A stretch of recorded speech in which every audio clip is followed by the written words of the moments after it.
Okay, so sa video to, ituturo ko naman sa inyo ang paggamit ng OR gamit ang PRINTF at SCANF. Okay, so ang gagawin nating example dito ay yung example na ginawa natin nung nakaraang tutorial. Ito yung may mga color, no?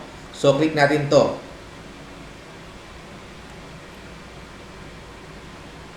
Okay, so lagay natin dito, header file,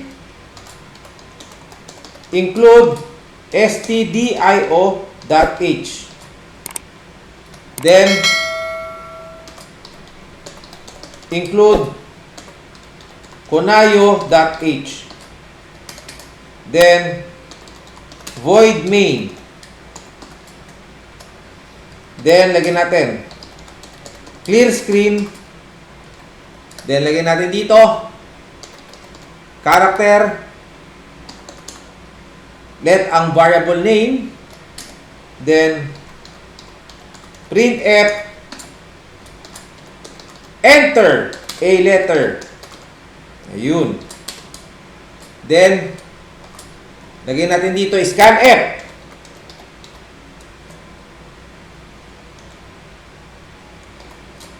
Then, %C. Then, ampersand. Then, lagyan natin dito let. Okay, so ganun din, no? If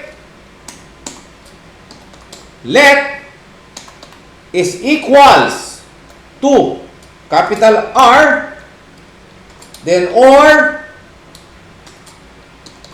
let small r. So, pareho-pareho din. Kaya lang, printf at scanf ang ginagamit natin, no? Printf, red. Else if, let,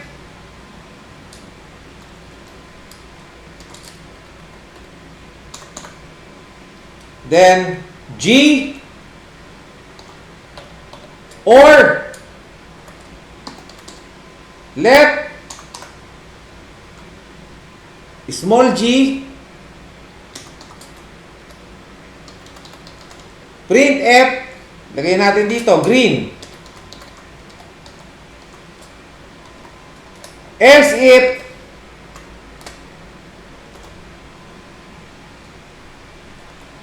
let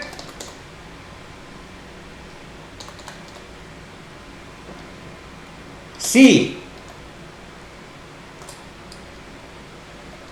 Then, let small c.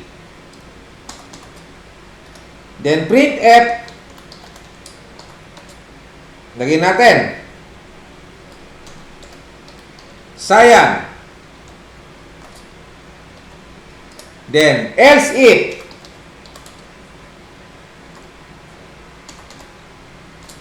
Then, lagyan natin let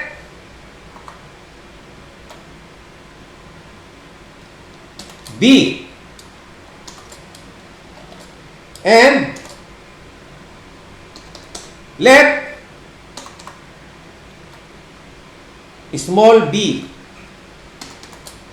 So, nakita nyo, walang pinagbago. Parehong-pareho din. No? Parehong-pareho din. Printf. Lagay natin blue. Then, else printf unknown color.